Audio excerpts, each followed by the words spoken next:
CJ Stroud misses Texans practice. Head coach DeMeco Ryans gives an update and breaking down why nobody in the NFL or very few teams are going to feel sorry for the Texans if they have to play without CJ Stroud. That and more inside the locker room. Yeah.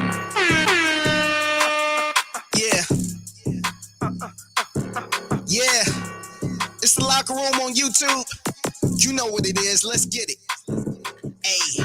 Locker room. It's looking more and more likely that the Texans will be without CJ Stroud on Sunday. Why many teams around the NFL do not feel sorry for the Texans, plus an update from DeMeco Ryans and other things going on with the Texans as they look to take on the Tennessee Titans, who will be rocking the Oilers uniforms. We'll get into that throughout the week. It is the Locker Room, number one source for Texans daily digital content. I'm Landry Locker. You can hear me Monday through Friday, 10 to 2, Sports Radio 610, and the Odyssey app. Tomorrow, Andre Johnson going to join the show live at 1:45, so check that out. Also going to have a player straight off the practice field. So we got a lot going on tomorrow. Exclusive interviews on the radio show, which you can hear 10 to 2 Central, Odyssey app, and Sports Radio 610. So CJ Stroud misses practice. He remains in the concussion protocol. What does this mean? What does it look like with Davis Mills? We'll get into that in a sec. But first, let's hear from DeMeco Ryans. Here's the update from DeMeco Ryans on CJ Stroud. Aaron Wilson with the question. CJ, how's he doing? Is he progressing in the protocol? And obviously not practice today. Yeah, CJ, he's getting a little bit better. We'll see how the week continues to go, but he is still in the concussion protocol. They got a guy, Tajay Spears. All right, there you go. John McClain getting back to the running backs. But yeah, CJ Stroud, you heard DeMeco Ryans, they're in concussion protocol, feeling better. Is he going to play? Isn't he going to play? Who knows? Actually started off the show today, and we got into it a little bit later in noon, talking about CJ Stroud. Will he play? Won't he play? I've seen Cody Stutes. Shout out to Cody Stutes and his channel here and the job he does covering the Texans beat.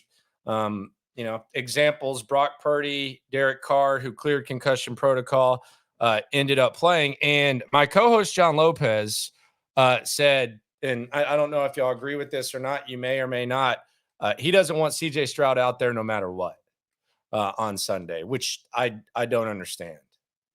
Now, his claim for why he doesn't want this is he wants to be cautious.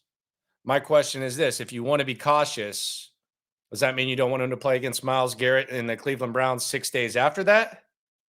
Because I don't know what is and isn't more safe. What I know is, for better or worse, I feel like the NFL has concussion protocols in place. I feel like those protocols are probably pretty specific.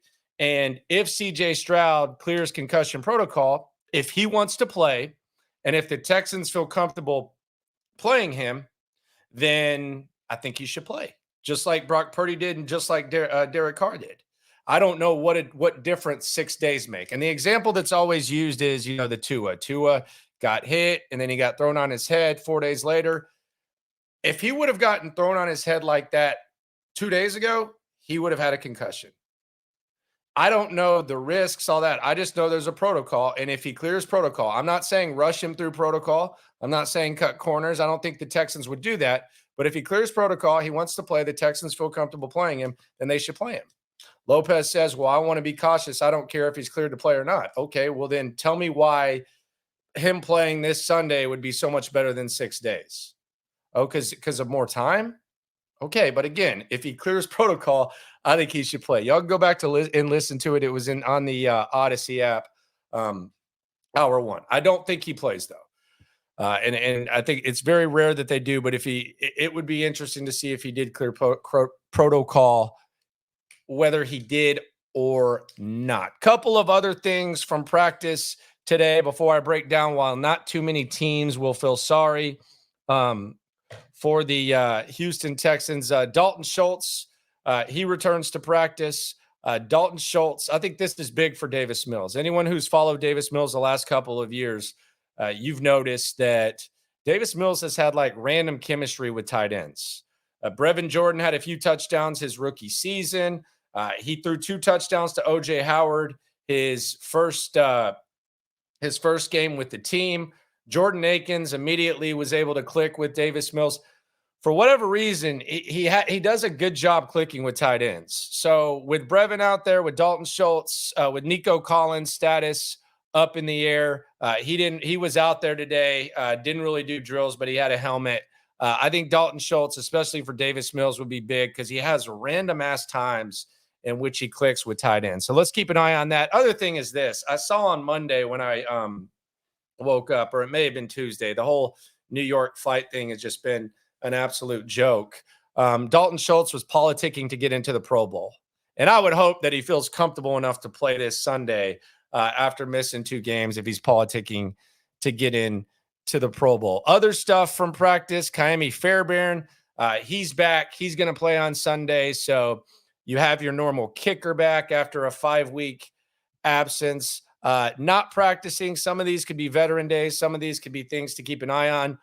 Will Anderson, Blake Cashman not practicing. I would be concerned big time about Cashman. Don't know about Will Anderson, although this has been kind of a constant. He's been on the injury report, but it seemed to hit a low point against the Jets.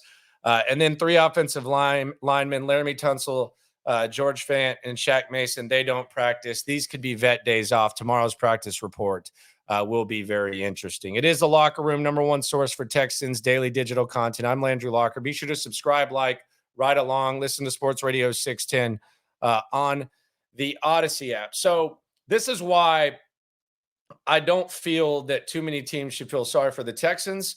And I feel that if the Texans are going to get into the playoffs, winning a game like the one that they would have to win Sunday, assuming that Mills is in the lineup, it's something that you're going to have to do more times than not. We know how dangerous of a sport football is. Backup quarterbacks, they're called upon quite often in the NFL. Last year, Lamar Jackson missed a lot of time. The Ravens had to rally and get into the playoffs with a backup quarterback. We see it all the time.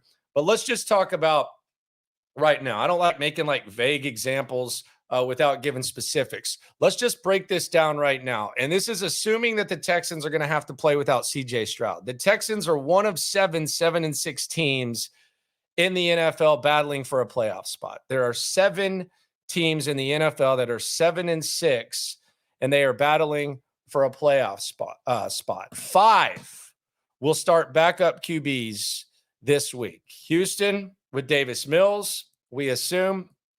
Pittsburgh with Mitchell Trubisky, Indianapolis with Gardner Minshew, Cincinnati with Jake Browning, and the Minnesota Vikings. They've moved on from Josh Dobbs. They're starting a backup this week as well. So 5 of 7 teams with the Texans record battling for playoff spots. 5 will be starting backup quarterbacks. The 7-6 teams in the AFC, they're looking up at 8-5 Cleveland. Cleveland is starting Joe Flacco straight off of his couch under their center. They're starting Joe Flacco.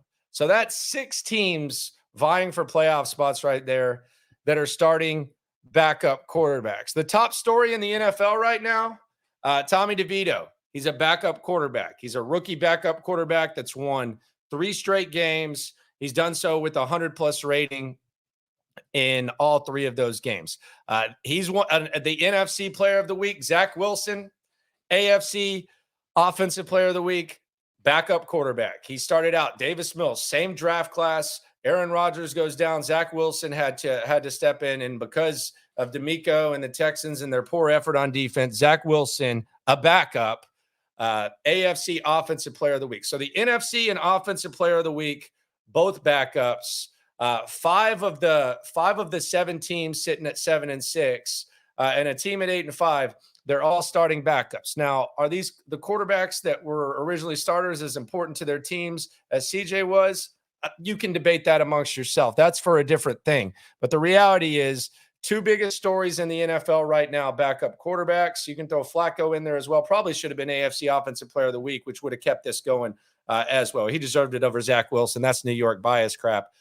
So backups. And, oh, by the way, the Texans, they got 4 games remaining trying to get in the playoffs.